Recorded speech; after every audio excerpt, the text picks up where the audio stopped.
നടുറോഡിൽ ജീവനറ്റു കിടക്കുന്ന ഒരു കുരങ്ങ് നൊമ്പരമാവുകയാണ്. കാട്ടിലെ മരങ്ങളിൽ കളിയും ചിരിയും കുസൃതികളുമായി ചാടിക്കളിച്ചു നടക്കേണ്ട കുരങ്ങന്റെ ഈ അവസ്ഥ ദയനീയമാണ്. അങ്ങാടിപ്പുറം പോളി വനിതാ ഹോസ്റ്റലിന് സമീപം കോഴിക്കോട് പാലക്കാട് ദേശീയപാതയിലാണ് ജീവനറ്റ നിലയിൽ കുരങ്ങൻ കിടക്കുന്നത്.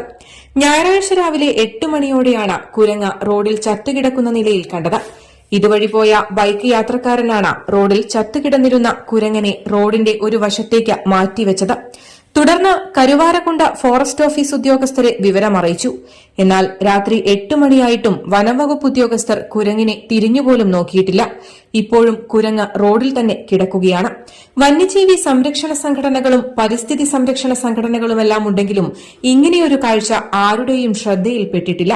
വനംവകുപ്പ് ഉദ്യോഗസ്ഥരെ അറിയിച്ചപ്പോൾ അറിഞ്ഞവർ മൃഗമാണെങ്കിലും മൃതശരീരത്തിനോട് പുലർത്തേണ്ട നീതി പുലർത്താനും മറന്നുപോയിരിക്കുന്നു.